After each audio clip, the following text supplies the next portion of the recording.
এতে দিয়ে মশলা করে নেব। যে মশলাটা বেটে রেখেছিলাম, সর্ষে, জিরে, কাঁচা লঙ্কা একসঙ্গে এই মশলাটা দিয়ে মেখে নেব। স্বাদ মতো লবণ, পরিমাণ মতো হলুদ গুঁড়ো, সর্ষের তেল,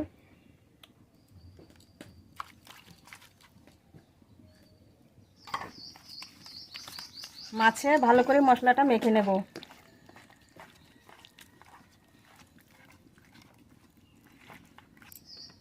কটা কালো জিরে দেব, কালো জিরে, লঙ্কা কুচি, এই চেরা লঙ্কা,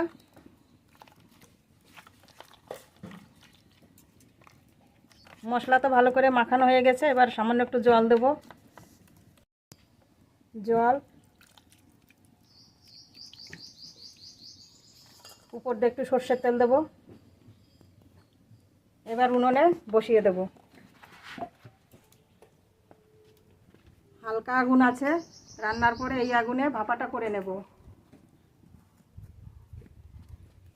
এবার ঢেকে দেব, খানিকক্ষণ রাখবো। মাছের ভাপা রান্না কত দূর হলো একটু দেখে নেব।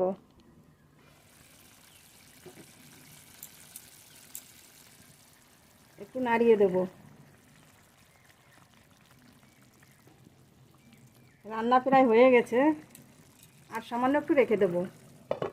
ঢাকনা তুলে নেব। 30 থেকে 40 মিনিট রেখে জাল দিয়ে নিয়েছি। এবার ঢাকনা তুলে নেব।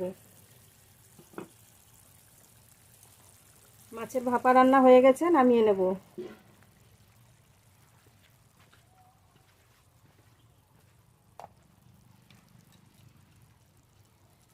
আজকে কোনো শুকনো লঙ্কার রান্না নেই, সব কাঁচা লঙ্কার রান্না, এবং এই রান্নাগুলো খেতেও ভালো, পেটের পক্ষেও খুব ভালো, হেলদি খাবার সব।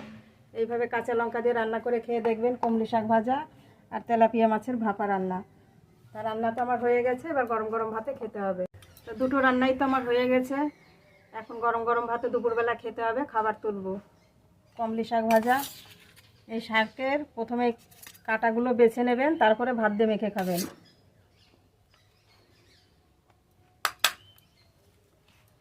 মাছের ভাপা,